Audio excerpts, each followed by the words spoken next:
बिस्मिल्लाहिर्रहमानिर्रहीम। अस्सलाम वालेकुम। रिजवाना तशद्दुद केस में जो मुलज़मा थी सोमिया आसम, उसको आज ज़मानत मिल चुकी है। और इससे पहले जो इस्लामिया यूनिवर्सिटी का वाक़या हुआ था उसमें जितने मुलज़मान थे उनको भी तकरीबन ज़मानत मिल चुकी है। लेकिन ज़मानत नहीं मिलती तो उनको जो तहरीक इंसाफ का झंडा लेकर चलते हैं या तहरीक इंसाफ का नाम लेते हैं या तहरीक इंसाफ के पार्टी कारकुन हैं, उनको जब भी जज हजरात जितने भी हमारे चीफ जस्टिस हैं, Lahore high court, supreme court, Islamabad high court, उन सब ने बार बार ये कहा कि इस बंदे को गिरफ्तार नहीं किया जाना चाहिए। लेकिन जज के हुक्म के बावजूद, अदालतों के हुक्म के बावजूद उनको उठा लिया जाता है। उनकी ज़मानत होती है और ज़मानत होती किसी और केस में उठा लिया जाता है। लेकिन मैंने पहले भी बार बार इस मौजू पर आवाज़ उठाई है कि पाकिस्तान में जितने भी ऐसे जुराइम हैं जिनका तहल्लुक खालिस अवाम के साथ हो, तो उन मुजरिमों को फुल प्रोटोकॉल भी मिलता है, इज्जत भी मिलती है और सोसाइटी में बेहतरीन मुकाम भी मिलता है। लेकिन जो लोग इस जो हमारी अशराफिया है इसके अगेंस्ट चले, इसके खिलाफ चले, तो चाहे उसका जुर्म ना भी हो तो उसके सर पर इतने जुराइम डाल दिए जाते हैं कि वो बंदा सर नहीं उठा सकता। और हमारी इस सोसाइटी का सबसे बड़ा एक और अलमिया है, वो ये है कि हमारा जो मेन स्ट्रीम मीडिया है, हमारे जो बड़े बड़े नाम नहाद सहाफ़ी हैं, वो भी इन मौज़ूआत पर आवाज़ नहीं उठाते। इससे भी बड़ा मसला ये है कि हमारे जो आम गरीब लोग हैं, जो अवाम है हमारी, वो भी इस तरह के इश्यूज़ पर कोई आवाज़ उठाए तो उसको सपोर्ट नहीं करते। अवाम को हमारे सिर्फ एंटरटेनमेंट चाहिए, उनको मिर्च मसाला चाहिए, उनको बस दूसरों के घरों की बातें चाहिए। जब कोई माशरे की इस्लाह के लिए काम कर रहा हो या माशरे की इस्लाह के लिए कोई आवाज़ उठा रहा हो या माशरे में किसी के साथ ज़्यादती हो उसकी आवाज़ उठा रहा हो, तो कोई बंदा उस बंदे को सपोर्ट नहीं करता।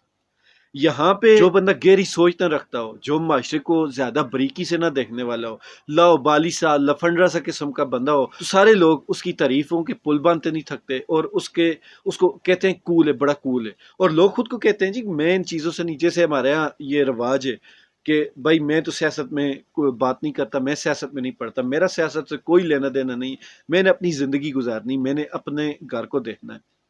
हम लोगों ने अपने घर को देखते देखते इस मुल्क का बेड़ा गर्क कर दिया। अगर हम कहते कि ये मुल्क हमारा है, इसमें जो फैसले होंगे वो हम करेंगे, इस सियासत में अगर गंदे लोग हैं तो हम इसको अच्छा करेंगे।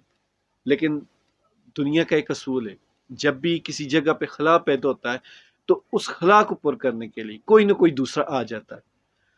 जब उस खला को आप खाली छोड़ेंगे, अच्छे लोग उसमें नहीं जाएंगे, तो फिर खला तो पुर होना ही है, फिर बुरे लोग उस खला में आ जाएंगे। तो हमारे यहाँ सबसे जो बड़ा अलमिया यही है कि हम लोग जो माशरे में बुनियादी तौर पर और मजमूई तौर पर जो बुरे लोग होते हैं उनकी हौसला अफजाई करते हैं और जो अच्छे लोग होते हैं उनकी दिल शिकनी करते हैं। और यही सबसे बड़ी वजह है कि हमारे माशरे में जो अखलाकियात से घिरी हुई चीज़ें हैं वो तो रोज़ बरोज़ बढ़ती जा रही हैं। और जो अखलाक का दामन नहीं छोड़ते लोग, जो उर्फ़ आम में शरीफ कहलाते हैं, उन लोगों को लोग बेवकूफ़ कहते हैं, उनसे एक फ़ासला रख कर चलते हैं। और जिस माशरे में इस तरह की रवायात पनपना शुरू हो जाएं, फिर उस माशरे में ऐसा ही होता है कि जब दूसरे के घर पे मुसीबत आती है तो कोई बोलता नहीं, और वही मुसीबत आहिस्ता आहिस्ता चल कर उनके अपने घर तक भी पहुंच जाती है। यहाँ पर अब मसला ये हो गया है कि हर बंदा सिर्फ अपनी मुसीबत पर ही बोलता है, दूसरे की मुसीबत पर नहीं बोलता। लेकिन जो जिंदा माशरे होते हैं, जिन माशरों ने आगे बढ़ना होता है, जिस कौम ने आगे बढ़ना होता है, वो कौमें, मैं आसान अल्फाज में बता दूं, वो कौमें जब दूसरों के दर्द पर चीखती हैं, चिल्लाती हैं और एहतजाज करती हैं, वो कौमें तरक्की करती हैं। जो कौम अपने दर्द पर चीखे चलाए तो उस कौम में और जानवरों में कोई फर्क नहीं। हमारे यहाँ इस तरह रिजवाना तशद्दुद केस, फातिमा रानीपुर वाला जो एक केस हुआ था, वो इस्लामिया यूनिवर्सिटी, ज़ैनब का केस, इस तरह के जितने भी केसेस आते हैं वो वक्ती होते हैं, वक्ती हमारे जज्बात होते हैं। हम किसी की पोस्ट पर, किसी की वीडियो के नीचे एक कमेंट दुख भरा सा लिख देते हैं जी कि हमारे हाथ में है कुछ नहीं, हम क्या कर सकते हैं। भाई आप ही लोगों के हाथ में। ये जो लोग गलत किस्म के ऊपर आते हैं, अब तो ये ट्रेंड बन गया जी कि ये कौन सा हमारी वोटों से आते हैं। तो भाईजान ये रास्ता भी आपने खुद ही दिया है। जब तक आप इस चीज़ पे आवाज़ नहीं उठाएंगे, जब तक आप वोट नहीं करेंगे और उस वोट की खुद हिफाजत नहीं करेंगे और वोट देने के बाद जिस बंदे को आपने वोट दी है उस बंदे से सवाल नहीं करेंगे, तो फिर दिन ब दिन आप गिरते जाएंगे। अब भी वक्त है اپنے آپ کو اپنے پاؤں پر کھڑا کر لیں۔ خوش رہیں، ایمان والی زندگی پائیں۔ اللہ تعالی ہم سب کا حامی ناصر۔